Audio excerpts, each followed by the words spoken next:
Okay, hello. Third time lucky. We go. Hi, I'm I'm flustered. I'm going to be reading the last text I wrote. I was meant to read this last week,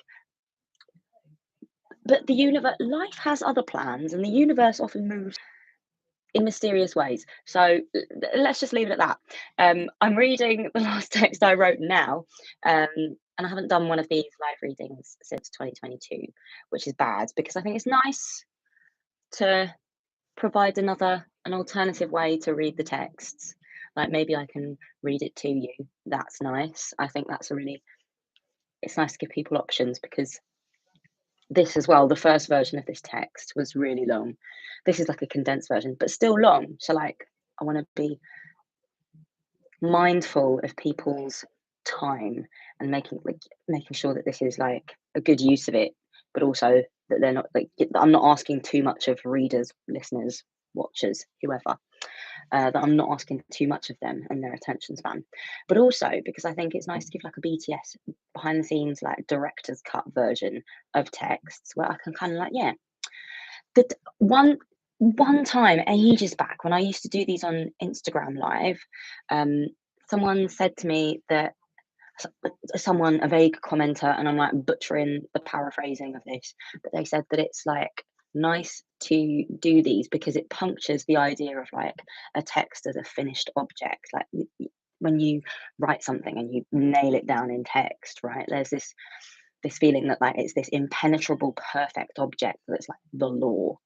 But reading it aloud makes it feel more casual, and also I can like undermine myself, change my view, or like contradict myself, or like provide a bit more nuance than is possible within the space of a text, which kind of has to be a bit more definite for like the sake of brevity alone.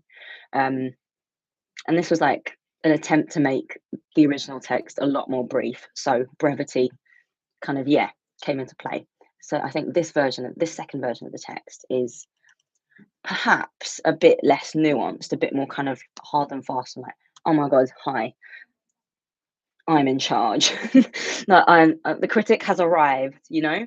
Um, so yeah, this reading is a good option for like supplementary around the text. So like it's a nice way into the text because it's a bit more personable, but also can provide that nuance that is lost in the second version. Um, I will now tell you what the text is. Sorry, I'm like really flustered today. I don't know what's going on. I think it's because I'm completely serious with this. I think it's because I'm wearing a dress today, and like I never wear dresses unless it's like peak summer, like from September, October through to like around about now, March, April. I'm in trousers, and like all of a sudden wearing a dress, getting my legs out has like made me feel strange and unusual, and like I'm just at odds with the world today. Anyone else? Do you want an outfit check? I'm actually not sure if this is an outfit, an OOTD, but like just everyone take it with a pinch of salt because I'm not convinced that this. I think I look like a Mormon. Oh God, can you even see? Look, it's like a little flowery dress, and I've got a sweatshirt under it, and then this is oh my God. I'll tell you what I'll do. I'll post like a full mirror pic of the outfit on Instagram stories, and then I'll get you to vote on whether this is a functioning outfit or not. Because I'm not sure. I'm not sure who to ask as well. Because like, where do I even go for that kind of advice? Like, is this an outfit? I don't want people to just be nice and tell me, yeah, it's an outfit. Like, tell me honestly. It's too late in the day now. It's 5:30. I can't change. You've got to let me know. Like I'm going home now after this. But for future reference, it's too late for me. But what about futures, Arena? Okay, whatever. So this week's text, the text I will be reading was published not last Sunday, Sunday before. Yes, the Sunday before last. and it is a second version of The Problem with Diaspora Art.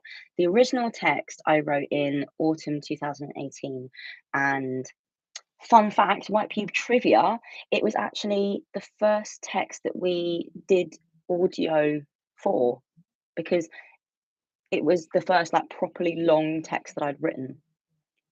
And I couldn't really condense it at the time. I was just like too full of ideas and like the discourse of it all, right? Um, and I was just really conscious that people might not read it full, like the full way through. And I was like, I kind of want people to not just read the first half of this. I want people to read all of it. So I did the audio because of like anxiety around whether or not people would like read the full thing, or like whether people's attention spans could, because my attention span would not carry me through a text that long, regardless of how much I like the writer. You know what I mean? I'd put it off and put it off and put it off until it was no longer new or relevant, and I'd come back to it with a resentment. I didn't really want that. I wanted people to kind of, yeah, thought audio is good. It's nice, and this was the first one that we did it for. So that's a fucking fun fact. There you go. I will read a little primer because I've got like a little intro for this text, just to give some context and bits. Okay. In autumn 2018, I wrote an essay called The Problem with Diaspora Art. It was an attempt to articulate a set of thoughts that had been banging around in the spare room of my mind for a few years. And I really felt like if I didn't set them loose, they would eat me. I rushed this essay out. It was barely planned. I didn't know what I thought exactly, how I was going to say it, or even why I wanted to say it in the first place. I just felt this frustration. No one had written about this in a contemporary way, not in the way I thought it should be written about. In the years since 2018, this text has annoyed me. I was right, partly, but the annoying bits were the bits I got wrong. I don't regret writing it. I see it as a trigger or a set of starting blocks. It set me off on an arc of writing about the way institutions interact with artists of colour and the wider politic of those interactions. I just regret writing it in the way that I did. I wish I had been kinder, fairer, but also more ruthless. I wish I had been more precise and authoritative. I feel like I pulled punches when I should have just said things with my chest and been brave enough to let this text land badly. But I also have love and generosity for the writer I was 5 years ago. She was doing her best. And part of that generosity could be to clean up my feelings towards this text. I like having a second run up at something I've already had a stab at. I often feel jealous of dancers. They get to do a run through, take a step back and assess what they did well and what they could improve. And then they get to say, okay, let's do it now, let's do it again. I wish writers got to do that, but they can. I can do whatever I like. So, second time lucky. This is the actual problem with diaspora art, and that was meant to be the title. But I think the problem with diaspora art too is a bit more like that's the actual title. I think that's a bit more like self-explanatory. Anyway, just like quick note before we head into like the full version of the text, because I'm aware I'm gonna have to read it and then not interrupt myself, and I'm gonna be like, so before we go into it, I will say, yeah, I have a lot of complicated feelings towards that first version of this text because I think it was the first time I'd properly written about like the way institutions interact with artists of color, and it was like that was like the first like version of those thoughts about those two entities interacting with each other, right? And it was incredibly imperfect. I spent a lot of the months afterwards feeling quite guilty about how I kind of, the problem with diaspora art, that puts the onus on that puts the onus on the artists, right? And it's not really people's fault for having to interact with enormous institutions on those institutions' terms. You know, like I feel like my thinking after publishing the first version of the text was like around the question about like, what do you do when the institution is the way it is? It's immovable, it's unchangeable, it's just like shit, right? That's there. What do you do? Like the politics of saying no, who gets to say no? Who gets to do things on their own terms? The idea that like doing things on your own terms could be a kind of privilege. And it's something that I think about a lot because I'm aware that, yeah, no, it's a massive privilege. I, as a critic, have had like a relatively charmed existence, right? I think about this a lot because I think about I think about the after effect of a lot of our texts. Like if we write a bad review of an institution's show and we point the finger at the institution, is that a gallery listening? And if they are, which they rarely are, but if they are they listening? Why are they listening to us? Why does it take a critic saying it when often curators and artists themselves lobby um, the institutions that they're working in and with for changes before a show ever meets the public or me, right? So I think it's like a complicated, nuanced dance, right? Like it kind of like, writing this text set me off on like a whole arc of writing about the way artists interact with the way institutions interact with not just artists of color but like people of color, like the idea of race as a thing, like the idea of race, racism, anti-racism, decoloniality, this whole clusterfuck of like buzzwords and categories that like um basically the way institutions contend with the fact of their own whiteness, if at all. um like because it was this the problem with diaspora art one, the problem with representation, and there was a couple of others. There was like maybe that mango and lime text. There was that one. I think maybe ideas for a new art world fall into this category. Fuck the Tate, that text. The one about institutions and identity, which was like a condensed version of like maybe all of those texts combined. I've been trying to condense these thoughts for like years, like 5 years since writing that original text. And I think I've done so with varying degrees of success. And like very like success is like my own internal metric, right? Um, and I think it is speaking about criticism, independence, and the relative privilege of those things, I think it is like a huge privilege to be able to like publish these thoughts, not just once, but like multiple times. How many other critics I think get the opportunity to write in this mode, um, with this kind of like not just like ire, but like revulsion for the institution itself. I think honestly, maybe I can only count like a few on one hand who and they're relatively established. Like I think it's and if I think about other people who have written on those terms, it's like Morgan Quaintance publishing things on eFlux, and then in Art Monthly when he's already published the New Conservatism article, and like he's like it's just it's a really difficult place to write from if you're depending on other people's goodwill, I think, like editors and marketing departments, really. Like, I don't think this kind of thinking would be published in art review to the same extent. So who gets to like spend time doing this thinking, right? And I think part of that, like holding on to that like weird guilt and that sticky feeling of like I get to say this and I need to think about what it means that I get to say this. That complicated the conversation I was having with myself after publishing this text because kind of like that was all tied up in it, right? Like, who the fuck am I? This like idiot with a keyboard. Like, I get to say what I like, but like, what about these artists? Sometimes you don't get to say no. Sometimes you do have to take the opportunities as they come.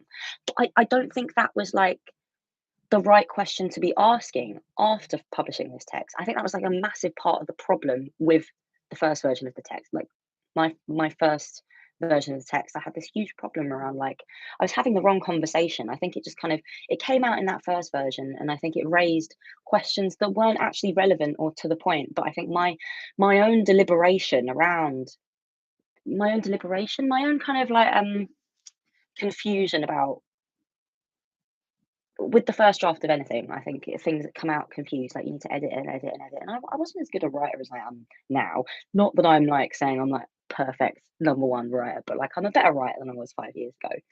Um, but like the first draft of anything is like fucked, and I yeah, like I said, I rushed this essay out, and I think I ended up stumbling in down avenues and into cul-de-sacs with that first version of this text that like complicated it with questions that distracted from the fundamental point. Like I lost my own argument in the rush of the first version, and I spent like, you know, a couple of essays trying to figure out what the actual argument would be or should be or could be, to be honest, what I wanted to talk about. And eventually I just kind of gave up writing about artists' identity in the institution, because I think, I don't know, sometimes you can chew over the same thing. You can chew over the same thing over and over again and come to a different conclusion. But I think eventually you do have to swallow the thought. But I think this first version of this first text that set me off on that whole wider arc, I've always wanted to come back to it and how the second go, because I think there is value in that journey, right, that I've been on over the past 5 years, bringing that back to the original idea. And maybe it's just like providing narrative closure for myself that I get to write the version of the text that I think should have been written. So yes, complicated feelings about that text. That's why I took the second stab. And I don't know, I've got a bit more chat after, but I'll get into it now because I've been chatting for like 5 minutes about my complicated feelings, and fundamentally, no one cares other than me. But this is my talk show, and I'll say what I like. Thank you. If I want to talk about my complicated feelings around text, I bloody well will. Thank you. Okay. Reading the text. Bye. Back in a sec. Sometimes criticism is about drawing a circle around a thing. Maybe part of a critic's role is to define things for the culture. So the culture has a starting point and a baseline. Standardization is important because it allows us to speak to each other using the same terms. It affords us precision and clarity. Critics should be precise. We, should be direct in what we are saying and who we are saying it to. I don't trust that everyone will read this text in the way I want it to be read. Some conversations should be specific, protected. A burp. So, specifics. Read this text as a kind of historical overview. I'm not writing on the scale of individual artists or practices. I'm writing about movements, trends, wider moods. It can be uncomfortable to think about ourselves as part of wider movements because that is not how we experience the world around us. That is not how we experience time. But that is the way we experience culture. Culture is built collectively, enacted collectively. It is about collective mutual agreement. So when I draw my circle, I'm doing that with a blunt tool. Have you heard of diaspora art? Image description: a graphic illustration of a Bengal tiger holding a glass bottle of Bombay Sapphire gin. The tiger has got long, fluttery eyelashes and a bindi. It is wearing dark sunglasses perched on the end of its little snout nose. There are 6 tiger arms coming out the back of its tiger body. The figure of the tiger is surrounded by disembodied eyes, floating through the surrounding negative space like pollen in the breeze. Image description: a clean product shot of a red Birkin bag made from some ceramic material. It has the words Bollywood boy, boy is spelled B-O-I, written in caps across its flat front, and the letters are painted to look like they have been spelled out in sequins. Image description: a drawing in the style of a Mughal miniature in neon colours. 3 women in salwar kameez are holding little embroidered clutch bags. The focus of the image is their feet. They are wearing socks and sandals. Image description: a handmade clay ashtray painted to look like a pack of Marlboro Reds, except there is an enormous red chili where the logo should be, and instead of Marlboro across the packet, it reads Mirchi, hot, hot, hot. Image description: a clean install style shot. In the corner of a white walled gallery, a massive inflatable sculpture of a red plastic lota. A lota is a little jug that South Asians keep by the toilet to wash their bums after doing a shit. Written across its front, shit happens. The inflatable sculpture towers tall, skimming the ceiling. The artist is in the frame, for scale, wearing a sparkly red backless dress and kitten heels. She's embracing the inflatable lota with her eyes closed. Diaspora art is defined by the identity of its maker. I'm referring to diaspora art as something that comes out of the South Asian diaspora, but it's really just an approach to making art in relation to identity. In that sense, it can be anything or be in relation to anything that makes up an artist's identity. The maker's identity is handled as an object to deploy within the work. Identity isn't the only component, it's treated as something that circulates or interacts with other devices, but it is the main component. It can be boiled down to a prescriptive formula: presence plus morale equals representation. In practice, this formula takes something that is recognisably South Asian and culturally loaded because of that visible recognition and repurposes it as an artwork in and of itself. This repurposing isn't an act of artistic appropriation or transformation of ready-mades, and these recognisable things aren't explicitly limited to images or objects. It's looser. Sometimes it's just a vibe. Whatever vague thing it is, the repurposing acts at a purely surface level. It's like something is just shoved into a new context without the recognition or consideration of what that new context brings. The thing is transferred rather than transformed or conditioned.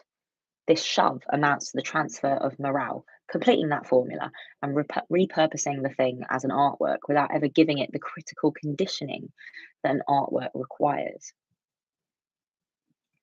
Enacting this formula amounts to a naivety. The outcome is work that's a representative object rather than an art object. Representational objects act as stand ins for other things. They don't act as artworks themselves, they are a proxy, one step removed from an attempt at being an artwork. Theorists, God knows who, I cannot remember, say that criticism finishes an artwork, that it is the final step in the act of making. But diaspora art is characterized by a lack of criticality. This is a vague sentence, but it works whichever way you take it to mean. There is little to no external formal criticism in the form of art criticism. There is little in the way of valuable peer-to-peer feedback because the transfer of morale involves naming a feeling. It's important that this exists. Celebrating this existence or presence is the extent of the social feedback that diaspora art gets. With a lack of external or social feedback, even criticality at the level of an artist's own internal self-reflection is capped. As a result, diaspora art exists within what is functionally a critical vacuum. Protective strategies for making are well established and widely applied, but this critical lack is not well organised enough to constitute a strategy. Critique is also not really something that can or should be done away with entirely. It serves an identifiable purpose in the process of making, building a robustness into the artist's understanding of the work or into the work itself. Outside this process of making, critique provides direction and context for an artwork. Artworks need direction and context because we understand them both as individual things but also as networked things. Without a contextual network, diaspora art is effectively diminished to a state of inertia. This critical lack is actually damaging. Focused critique cannot loop the art form in to assemble a history or context around it.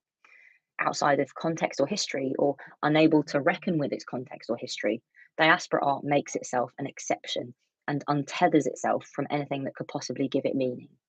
I mean, meaning is relational. I don't mean literal interpretive meaning like this means this or this symbolizes this. I'm referring to something similar to value or worth, substance, aura that makes art art. Something about the soul of the thing is missing.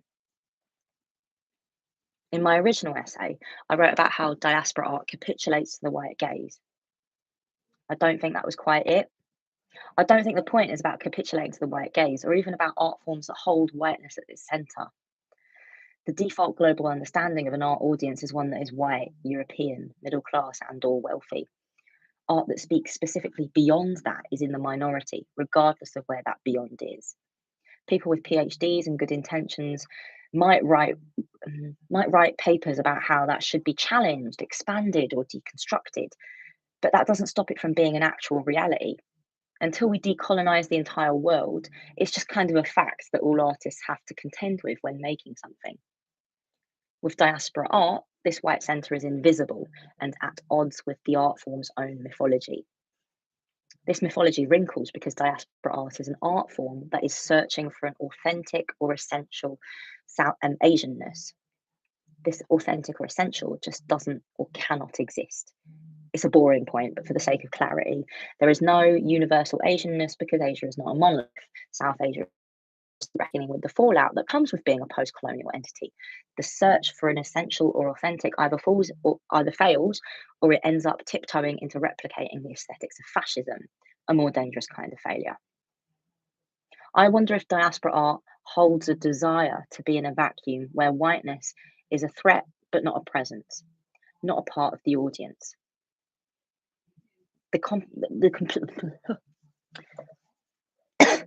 Oh my god, this is so long. I need a little break. Okay, reading things is really like facially exhausting. I don't know about you. Speaking for like 10 minutes uninterrupted, hard. Okay. I wonder if diaspora art holds a desire to be in a vacuum where whiteness is a threat but not a presence, not a part of the audience. The complicity of diaspora art's audience is assumed so completely that it's never even actually demanded. It just gets factored in as an unspoken desire. The work, therefore, doesn't need to ever contend with gaps in understanding or translation, hostility, or even ambivalence. It presents itself before every audience member like they are a perfect replica of the artist themselves, always present, willing, and generous. In my original essay, I pointed at that assumed perfect audience as proof of didacticism. I think I was using a shorthand. Didactic was a pejorative taken to mean the kind of work that speaks in monotone instruction, prescribing how it wants to be read. But I think the didactic is more exciting and unstable than that. I think diaspora art's assumption about having a perfect audience is actually just a naivety. It's a naivety and also a failure. A fundamental part of making something is building in the terms of its own display and exchange. Diaspora art never gets to that bit because the fiction of its imagined perfect audience means it never has to. It misses a fundamental step in the process. As a result, it cuts off any potential for it to exist or work on any other plane of understanding beyond just the fact of its own presence. Diaspora art exists outside of the art world's formal pipeline: the academy, art school, the institution, the museum. In my original essay, I wrote about how diaspora art functions as a kind of outsider art, off the grid of that structural understanding, but not quite happy to swim through the soup of rudderless chaos that being outside of the formal pipeline provides. In this institutionless state, diaspora art scenes gravitate towards brands to compensate. They need something institutional to orbit, to seek some kind of external structure, or to figure out a system of creating and assigning their own version of value. I think I was right, in a way, but too tied to the moment I was writing in to consider the trajectory of the scene at the level of trend, mood, or culture. 5 years on from my original essay, I'm aware that diaspora art has changed. Every time I think it has died, I see something that qualifies as diaspora art if I define it by its approach rather than its aesthetic.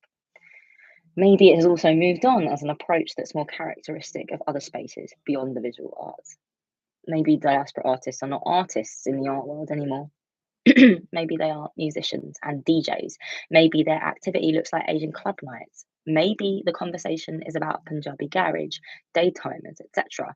Young sing rather than hate copy. You see, culture is slippery like that, I guess. Every time you move to pin it down, it shifts and changes. As a critic, I guess that's good for business. It keeps me occupied. But if the approach remains the same, the category still applies. Diaspora art doesn't just exist in the orbit of brands and corporate aesthetics. Some diaspora art gets folded into the trajectory of design or illustration, vocational creative fields that can facilitate the brand institutional orbit. I think, personally, that's quite good. Diaspora art makes sense as a kind of design or as a kind of illustration. It sits within those strands quite comfortably, and it means that artists get money, stability, a recognizable position within the creative field. There is also a kind of diaspora art that gets funneled into the art world's formal pipeline via the institution. It skips the first two steps, academy, institution, along the way, and it just speeds straight to big galleries and museums. It looks like this. Short-term interactions, mostly within the realm of public programme, education or events. It's workshops, talks, smaller exhibition opportunities as sideshows in the project space or the test space where more radical or experimental activity happens. It's typically the activity that runs on a smaller budget than the main exhibition programme, sometimes in service of the main exhibition programme as additional or supplementary programming. But artists are in and out. There's little to no support or investment for their practice. It's like an institutional booty call, a one night stand rather than a meaningful relationship. Not to be an old traditionalist, but where's the romance in that? Also, aren't there hard feelings when things are so one sided? The institution is spared the unfolding cost of sustaining a relationship with a maker long term, even though doing so could achieve something more meaningful. But institutions aren't looking for meaning in these fleeting interactions, they're looking for rapid turnover. Keeping this activity in the realm of public programme, education, or events is beneficial. It's more public facing and therefore more visible, keeping them relevant with a more progressively minded arts audience, and in the good books of funders with government diversity quotas to fill. It also allows them to collapse their outreach/slash engagement efforts into public programming by targeting events at hard to reach audiences. This collapse means they get two departments for the price of one, and they never really have to invest major efforts into nurturing relationships or introductions to these hard to reach audiences. If I'm allowed to be cynical, it's also much easier to manage expectations or predict outcomes by keeping interactions and activity on a short, sharp turnover. This short term cycle means that most activity represents a point of beginning because it never involves maintaining relationships, only forging them anew. It works in an institution's interests. It cuts off the potential for outcomes to develop to a point where collaborators might turn back and ask things of the institution: resources, care, support, change. It neutralizes a potential external threat because activity should always be brought inside the tent to piss out. I'm also aware that since 2018, institutions have made promises and proposals about how they're going to make themselves less structurally racist. These promises have come out basically under duress. Public shame is powerful, but there have also been internal demands from their own staff members who are aware that they could be going about things better, but are unable to change the wider structure of their workplace because of various and innumerable bureaucracies. Diaspora art gets folded in where it overlaps as a form of art making that deploys the maker's identity as the primary object of attention, as an art form that has fleeting and one-sided interactions with institutions who might cynically instrumentalize it. For the sake of this text posterity, I don't really want to make a point about whether these institutions are capable of making good on their promises and proposals. Maybe one day they will or they won't. All I should say is, inshallah. I think the only way to square our understanding of diaspora art's relationship with institutions is by asking wider questions about all of our relationships with institutions, by thinking about labour, relations, conditions, etc. In 2018, I wrote that I never defined the we, should unionise. I think that was sweet, but naive. It's not that I disagree. I just think I didn't quite understand what that could or should mean. It is easy to write about building a new art world, harder to build it. The thing about unions is they're there to negotiate with the boss on behalf of the workers. I mean, they are the workers, but they want better conditions as an outcome, not an idea. While me and my ego might want for the destruction of these institutions, I'd come in riding the wrecking ball like Miley Cyrus. The world continues on with little regard for that particular desire. If there's one lesson I have learned from being in my 20s during the 2020s, it's that material conditions win out every time. The power is in the slow friction, the war of attrition. The power is in prioritizing outcome over discussion. That feels like a funny thing for a critic to say, but there's not much point in words as gestures. There is beauty in practicality. We should all just get on and do things. We should all just come out with it and ask for things. Union, new art world, call it what you want. Maybe then we wouldn't have to chat about how shit things are all the time. I ended my 2018 essay by thinking about the neoliberalism of the South Asian diaspora's wider political project.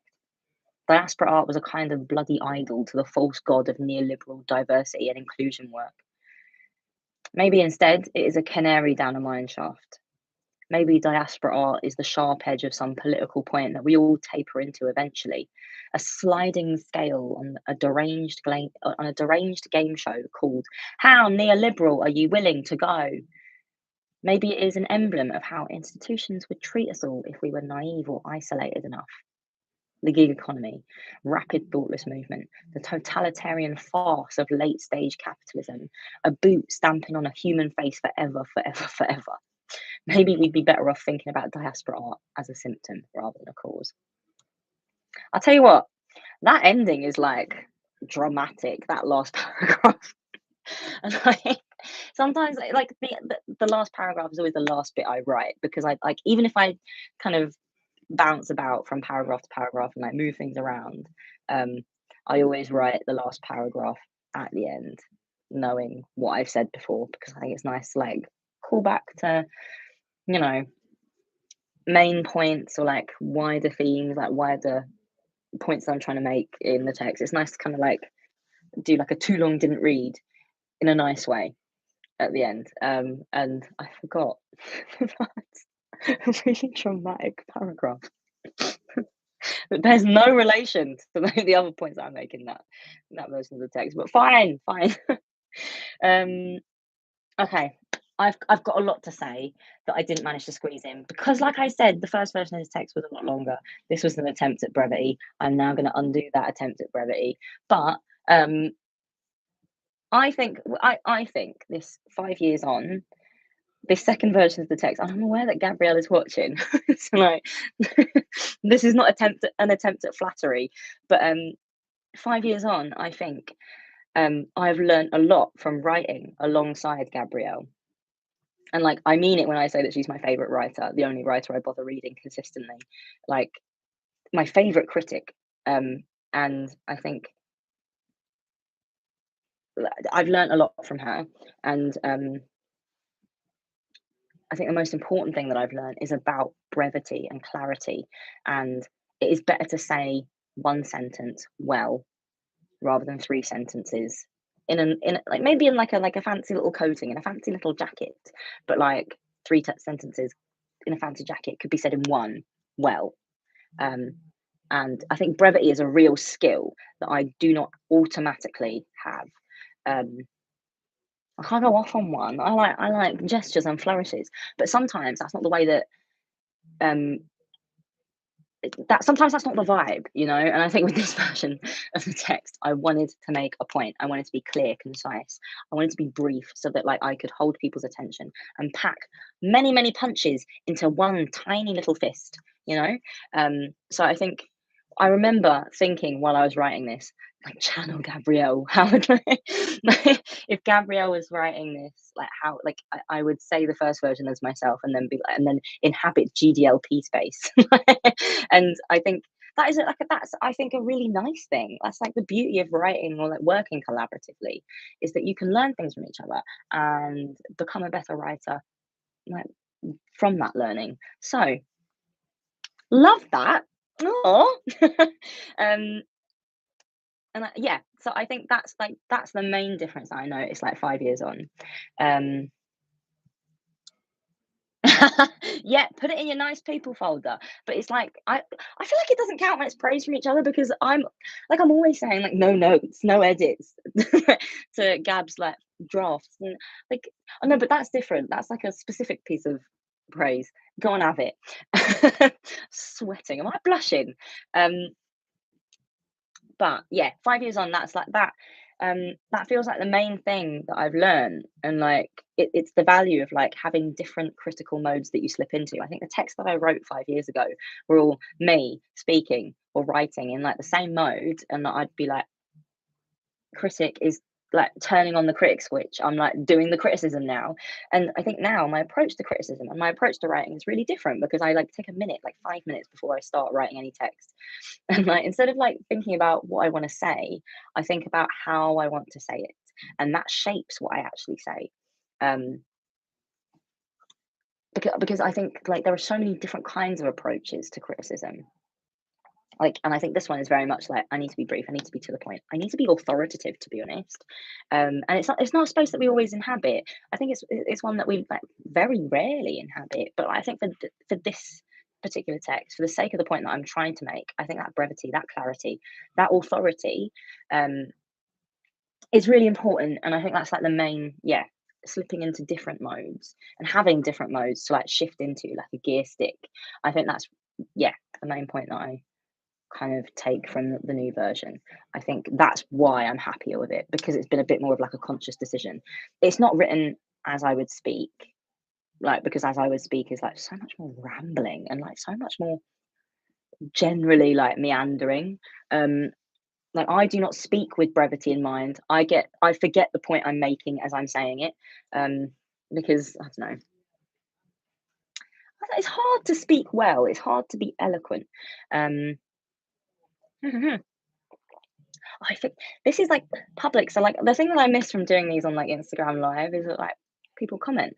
So I've got comments. Thank you for telling me I'm doing a great job. It is hard to read like for 10, 20 minutes in one go.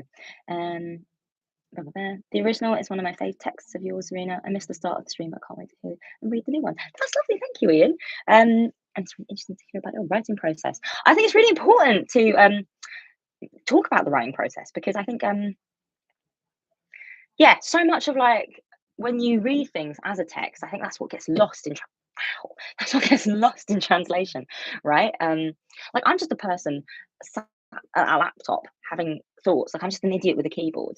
And like the text comes out and it has this like implied authority of like the critic and like the received wisdom, like the convention around the critic as an authoritative figure, right? Like it's we can say I'm not an authority as much as we like, but that only works as far as people allow it to work. It's kind of like a confidence trick, right? Criticism is generally like a con job, but I think that, yeah, and I think puncturing that authority, like part of that is talking about the writing process and the thinking that goes behind, like showing, like lifting the bonnet and like showing you the machinery of like the text itself and like what it's trying to do. Um, but there are, yeah, some bits that I kind of like footnotes, I guess, but like also like interjections. I want to heckle myself basically. So I'm going to go through and like make the points um as I read through. And I've definitely forgotten what I wanted to say, but bear with me and I'll scroll through. I think and I'll go through them chronologically through the text, because I think that's the only way to order it. Um I think one of my main problems with the original text, and I said this in the intro, um, is that I think I undermined the point I was making by like inserting my own doubts and my own anxieties, and it shifted the conversation from the conversation that should have been had to like a different conversation about whether artists could say no, whether saying no is a privilege, whether like, and also I got quite caught up in the idea of like my own snobbery, like I'm like pointing the finger at diaspora artists, saying that they're outsider artists, and like I've been to art school, which kind of isn't like a relative privilege, like speaking specifically about like South Asian arts and culture. Like there's something that there's this like handed down wisdom, folklore.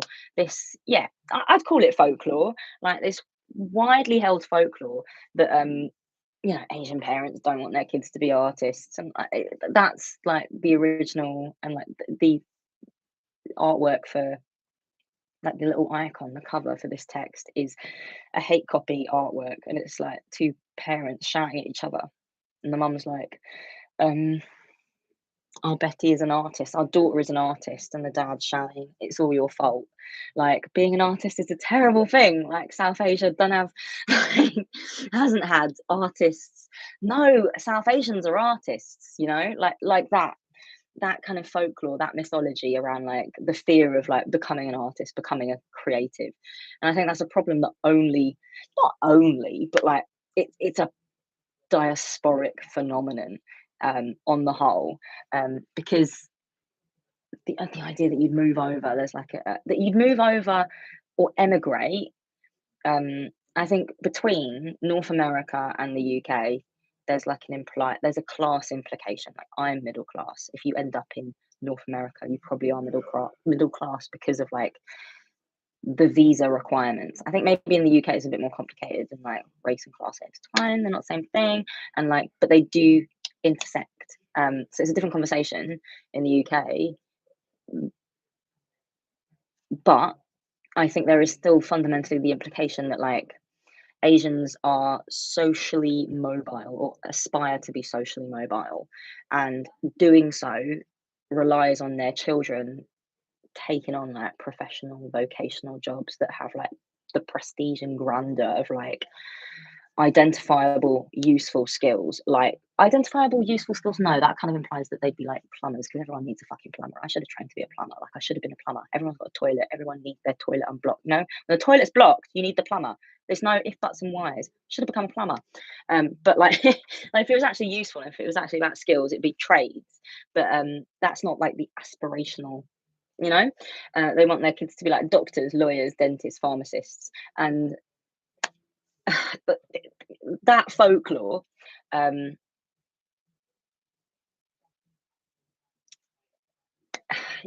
it kind of, I've forgotten the point I was trying to make here. You see what I mean? I go off on one, I just lose my mind. Like I just kind of like lose it. But yeah, the idea that like artist is this like category, this like this anti-aspirational category to be terrified of. Like South Asia is like it's a place, and like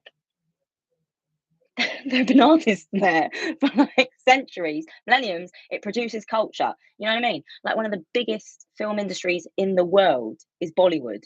It's like that's culture. Those people are artists. The people that work there work within the creative industries. The creative industry exists like on the subcontinent. And the idea, but there's something about diaspora that kind of like that aspirational, that middle class aspiration, that social mobility.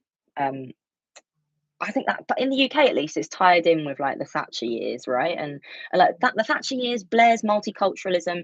It's a political landscape that it exists within. It's not like, you know, just out of nowhere. But the idea that like the artist is like something to be feared. I'm so all that to say, I'm aware that me having gone to art school comes with a cultural context that not everyone is kind of able to do. You know what I mean? Like not every Asian person that wants to be an artist gets to go to art school. Um, there was like I had a real thing, like a real chip on my shoulder about the snobbery of being like, ha ha ha, like looking down my nose at these like outsider artists that hadn't gone to art school and were making things. And like I was kind of like, who the fuck am I to come along with my BAFA? Like that fucking means anything. And like my insider knowledge. And I'm here like pointing fingers and being like, well, you've not been to art school, you don't know about the pipeline. Like the outsideness of the art form that I was talking about felt like something that I needed to deliberate on. And actually, I think the outsideness isn't really a point that's like willing or worthy of being made, because I think diaspora artists exist in art school because I was one of them. And it's a point that I really should have made within the second version of this text, but I was too personally embarrassed to make it. Like I made diaspora art fully, like first and second year. Like the art I made was diaspora art. And there are still crumbs of it on the internet if you look hard enough, because I've made a real effort to like scrape the internet of my like the products of my artistic output. Like I really was not meant to be an artist, but so I'm so embarrassed by like the art I made, but I think it comes under the category of like diaspora art. And yeah, I think there's like I thought the snobbery was in a different place, when actually like people go to art school and make diaspora art. Like the outsider art, it's not really a form of like outsider art. It kind of like looks like that because of the shape of like culture at large, and like the way that like Asians in society hold culture up as like not very aspirational, not professional, not vocational, like that. Oh, Betty's an artist, it's all your fault. That mentality, right? That's kind of like it's a symptom rather than a cause, right? And um, it kind of exists there as a dynamic. And I think that outsiderness, that lack of like formal education isn't really the point. It's like a lack of awareness of the context that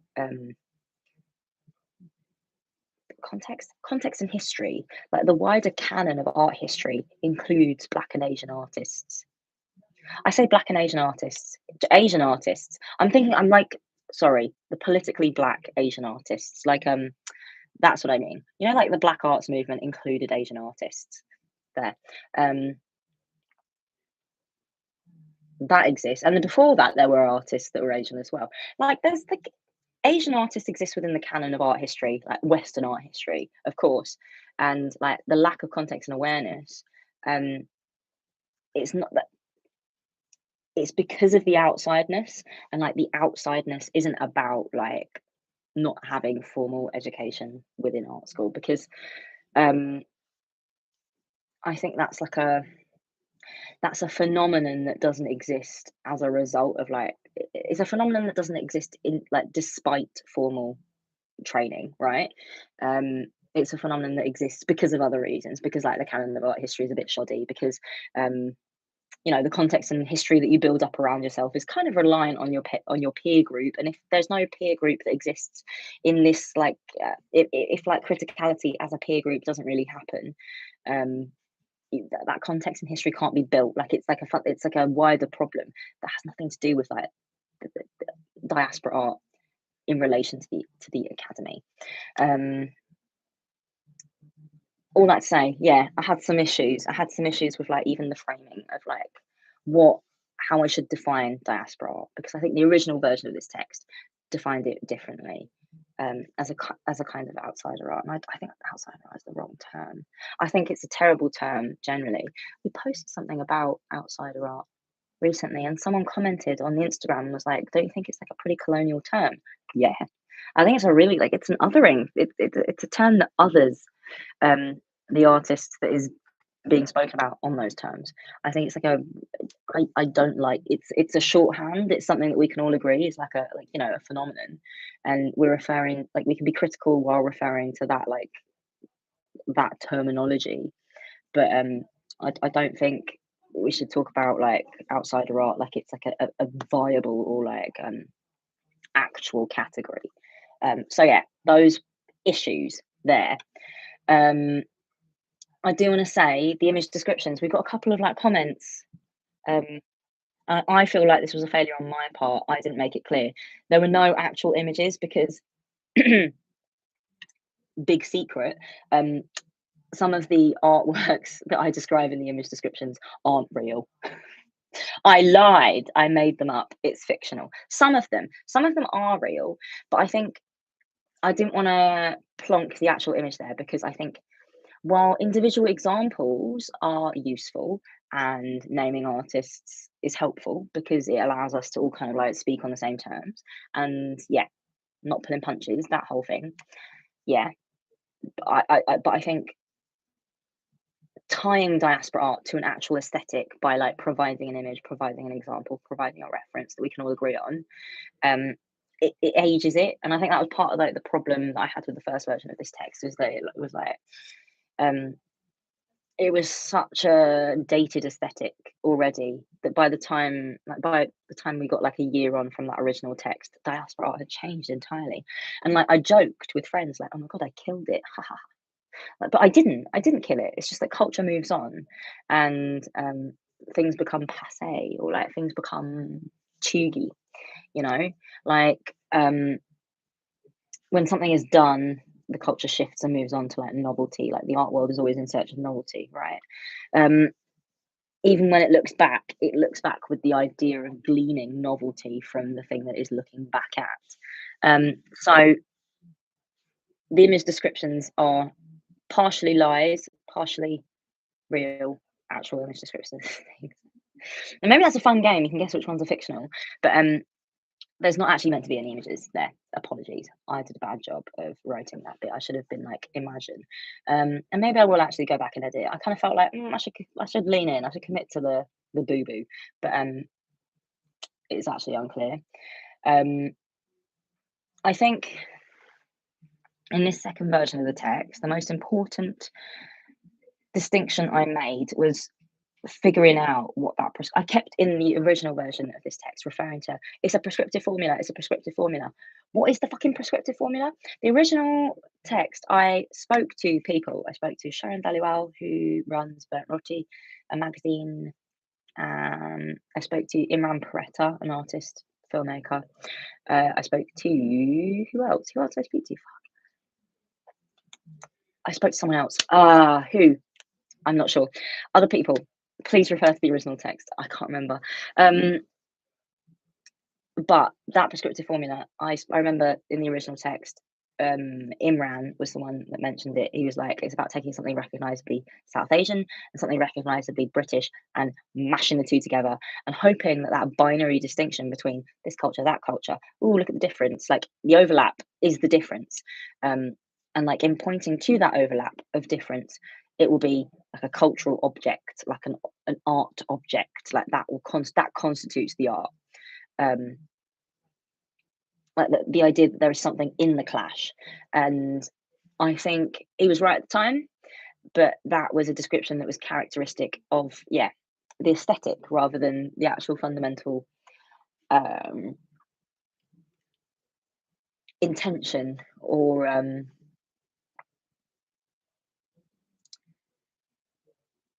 rather than it being about like diaspora art as a category, because of its like the artist's identity in relation to the output, making art in relation to identity, right? Rather than being about that was a description of the aesthetic. And I think actually this prescriptive formula, presence plus morale equals representation, that describes the category, and so many more things fit into that.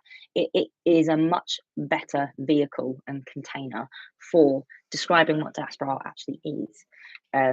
Because it's not reliant on the aesthetic. It's just about intention, or it's about that process of making something and being like, I'm here, that's great, it's representation.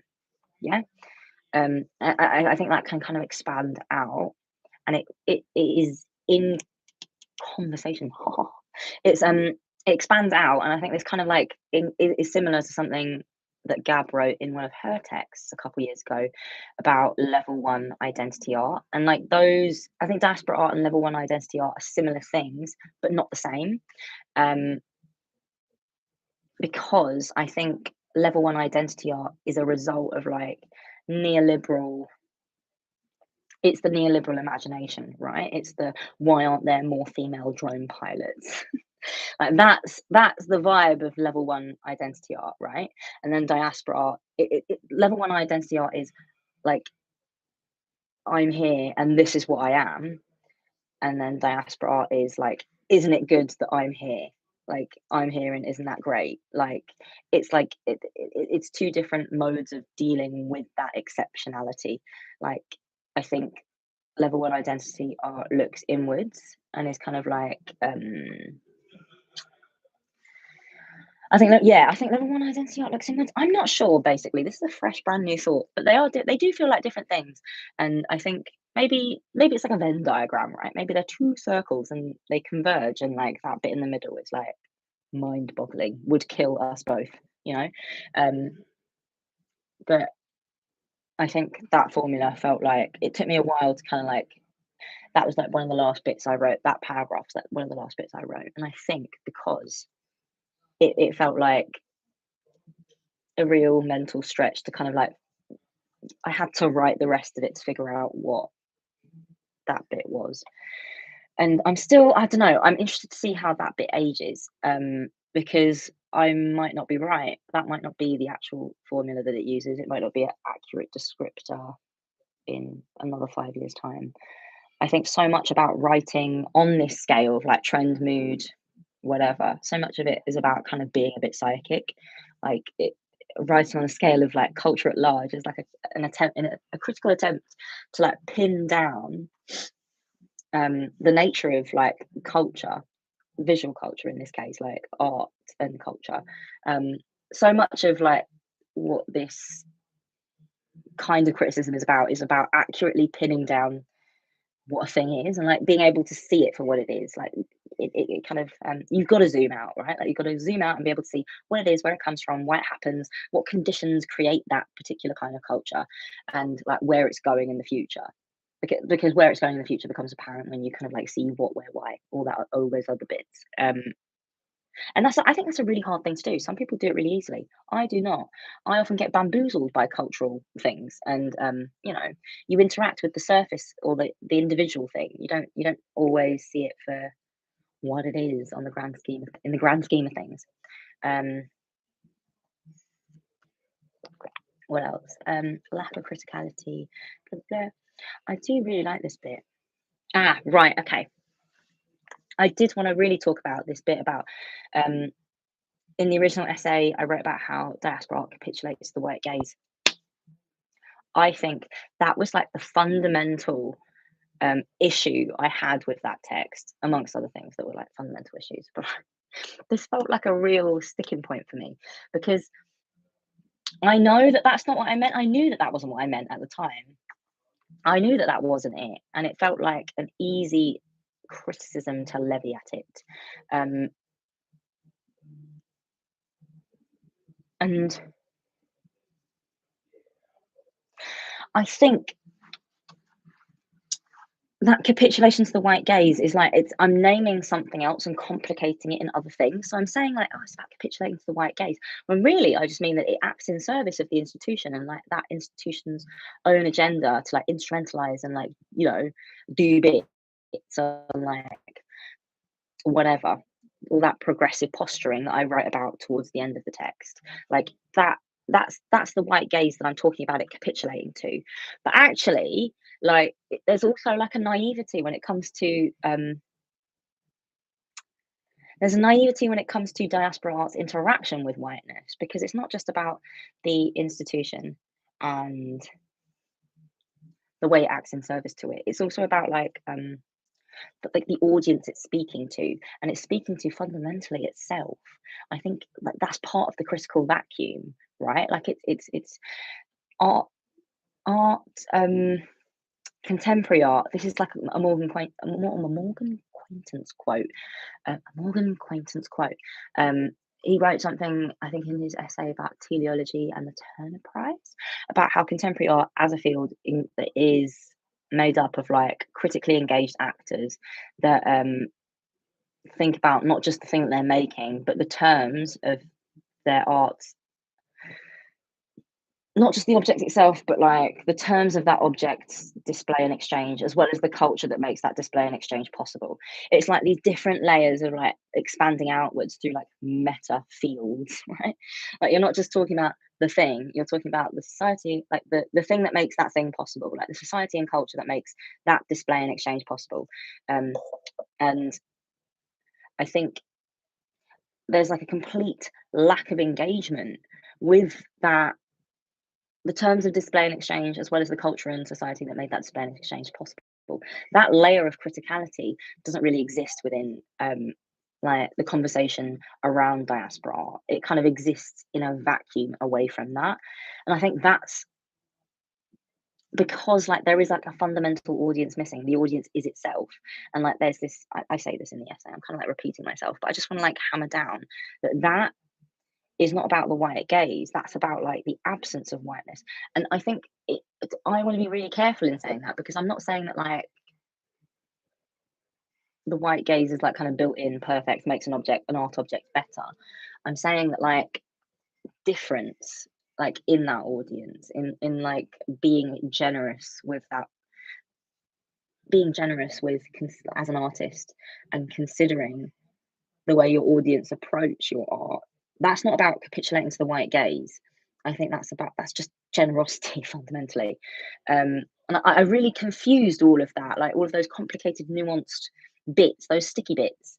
I really confused that in the original version of that essay. I think that was part of like one of the really unhelpful conversations that it kind of triggered, with like me myself, like just as a person, but also like around the essay. Like people would come up to me and be like, "Oh, this," and I was like, that's kind of like not what I don't care about that. Like that's not the point.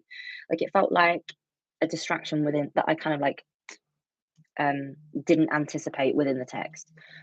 It felt like, yeah, I was careless and not precise. I was imprecise.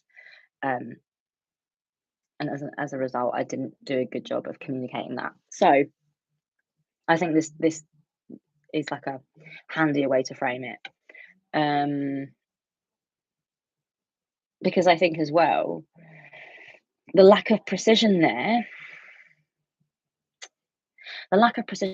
talking about diaspora art's engagement with whiteness is like the fundamental point of that text, right? And like a lack of precision there allows this text to then be read in a way that maybe slips it quite neatly into conversations about diversity and inclusion work. Um, and I think it's like it's helpful to be really, really cynical about that kind of work. Not because it's not worth doing, like fine, do it, but I think it's worth it. Not it is really important to acknowledge that that is work that often can act as a way for institutions to neutralize threats against themselves. Like power preserves itself, and it might seem like I'm like slipping into like a conspiracy theory mindset, but I think there's a reason why structural racism is the terminology that people use, right? Like it's a structure, it's an institution, it exists on a scale bigger than one individual.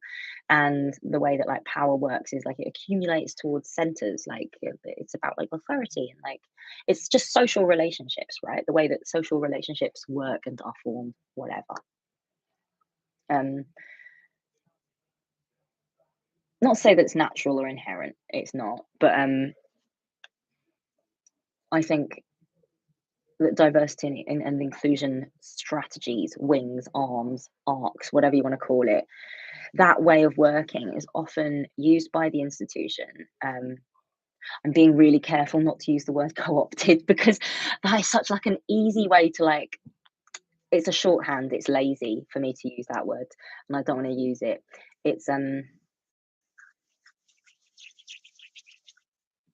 diversity and inclusion work is often piggybacked upon by institutions as like a way of diverting the energy for change. Like people be like, oh yeah, I really, really want change. And so they make those people form a committee and they make those people very, very busy with work that kind of goes nowhere, that ends up spinning its wheels, that like they can spend their time, they can go into their little cloister, they can like make a cluster of people that are angry and want change, and they give them busy work. And it's like that energy then gets used up rather than being diverted or directed towards the institution itself. It can like chew itself up, it can consume itself. And I think that that lack of precision around diaspora art's capitulation to the white gaze or its interaction with the white gaze, that really felt like it was feeding into that particular narrative or that way of working, that that understanding of the way things work. And I think it was important for me to restate that like the we're talking about European institutions here. We're talking about UK based institutions. Like the majority of this country is white, and like the majority of like the arts attending public or the arts engaged public is white. Like it just is, like there's no way around it. And part of that is because of like this country's own statistical, it's a numbers game, right? Like part of that is just the way this country looks outside of London.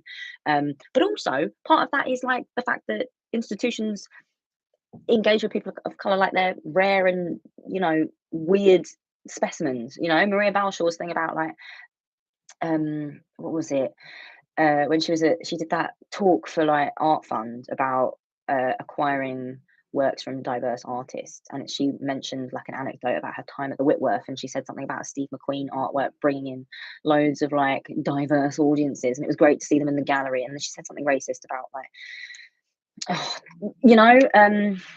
I can't remember the anecdote off the top of my nut, but it's that, right? Like that that lack of engagement with the hard to reach audiences, even labeling them hard to reach is kind of like othering them and like placing them at an arm's length. But like, yeah, part of that, or the way that audience looks, is because of the institution. It is also a numbers game, but like I think returning that, reinserting that, it's just something that it is part of what you learn at art school. It is part of also what like comes with that like negotiation with like the terms of display and exchange as well as the culture and society that makes that display and exchange possible. Like it's about understanding what your audience could potentially look like and like what how they're coming to your artwork, right? Like who they are and how they're going to approach the work. And that's not necessarily a bad thing. It's not like emotional labor that an artist color has to do to kind of like whatever, you know, it's not extra work. It's not alienating necessarily. It can be something that you play with. And I think some of my favorite artists really play and get fun and funky with the fact that majority of their audience could possibly would be white. Sorry, hold on. Someone has said, blah, blah, is the white gaze always already colonial? I don't know. I don't know if this is a conversation about coloniality, and rather just like the friction of like the way different kinds of people talk about race.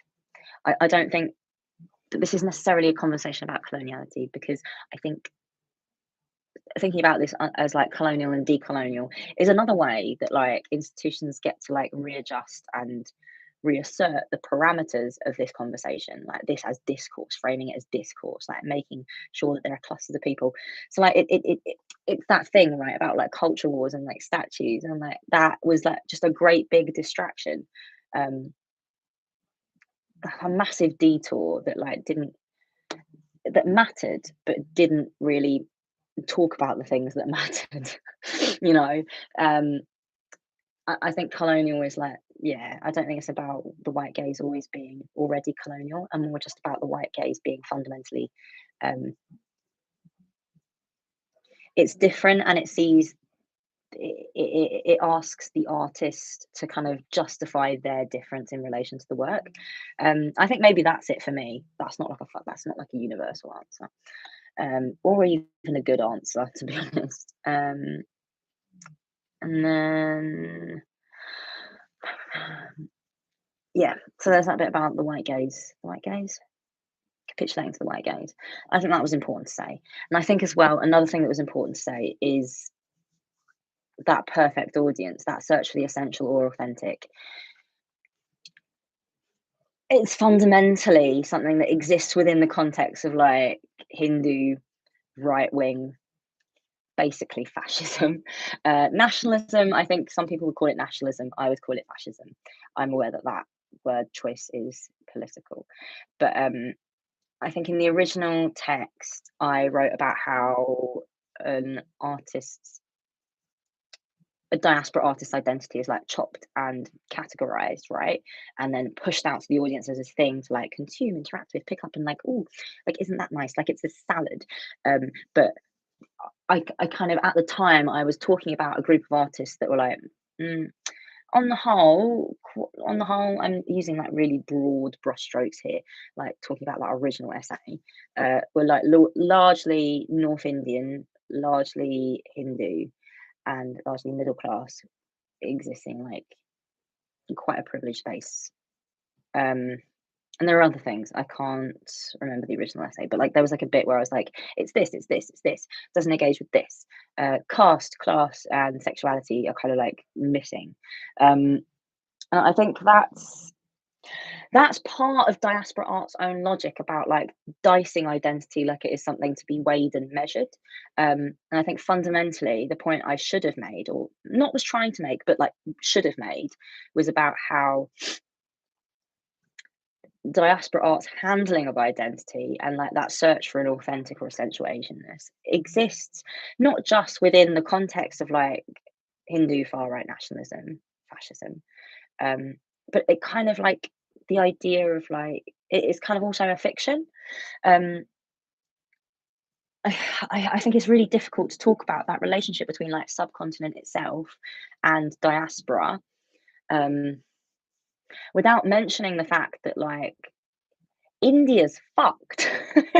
Like politically, there is like there is no point in like diasporic longing or yearning for like a perfect idea of like the motherland, because the perfect idea of the motherland actually exists, and it's actually like that's a rhetoric that fascism, like fascist entities in India, are currently using to persecute and um there are anti-Muslim pogroms. The people are dying. Um, but people are being murdered. It's like that is the same rhetoric, and whether it's knowing or unknowing, it's still slipping into the aesthetics and language of fascism, and like the way that fascism utilizes that image of like the authentic, um, longed for, yearned for motherland that is nostalgic. And I think it we should be really careful as artists about the way we interact with fascist aesthetics, because fascist aesthetics are so subliminal. That's the whole point. They want to fly under the radar of like explicit speech. Um, yeah. Um, and I mean, back in 2018, I kind of didn't really know too much about like politics back in the motherland. Not that I know anything more now, but I think it's just way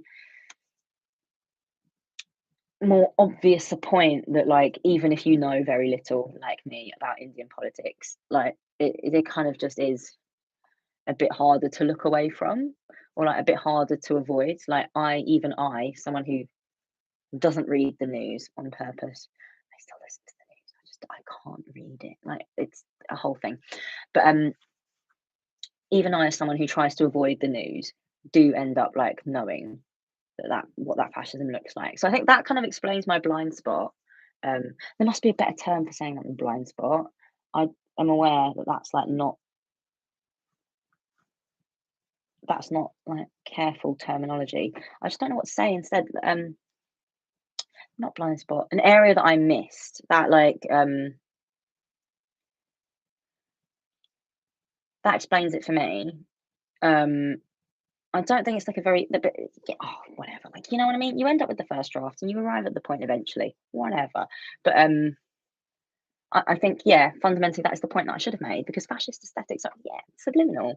It's we've got to be really careful about that, and like careful in identifying it, and careful in, if we've deployed something, where does it go? Where does it end up?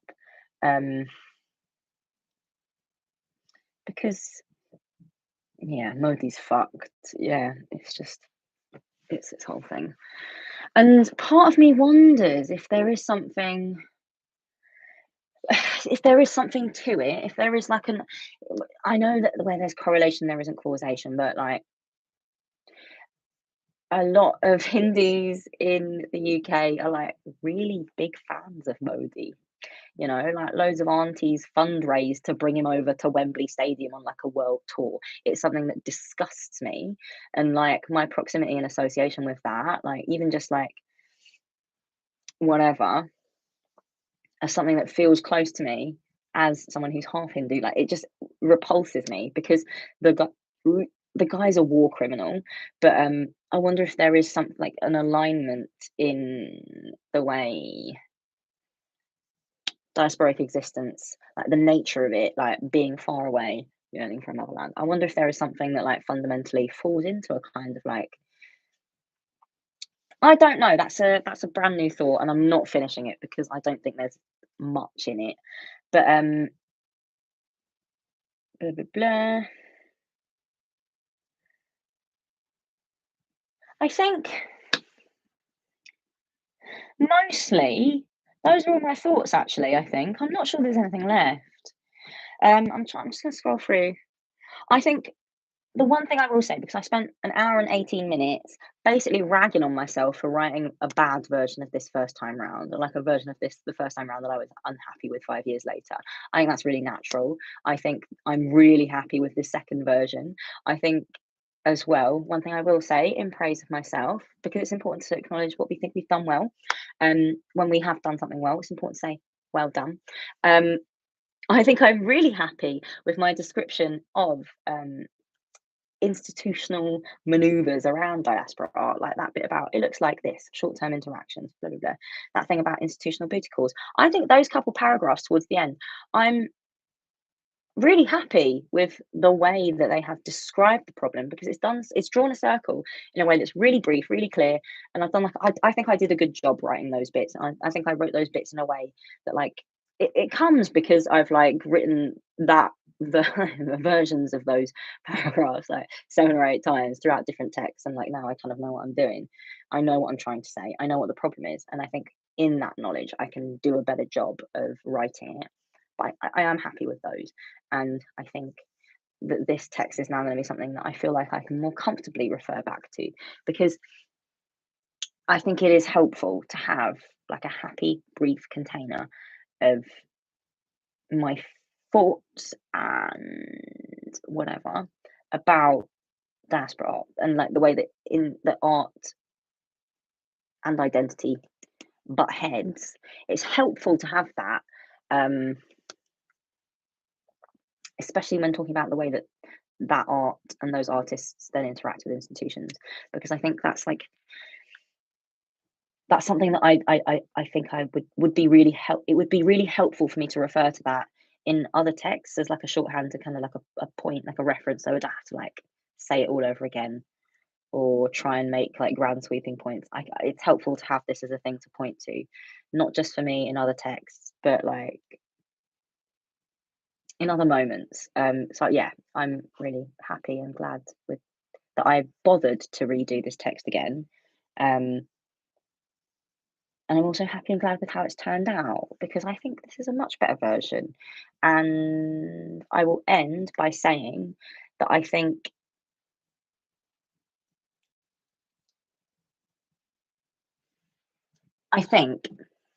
the conversation that I would like to leave the conversation that I would like to leave this on, the question or like the thoughts that I would like to leave this like fundamental wider rambling about diaspora art is that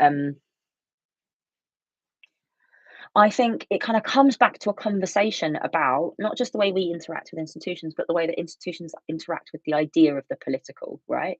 Because identity is like fundamentally seen and held as like a political object within these like institutions and like within their programming arcs. Like, artists that engage with identity, it's political.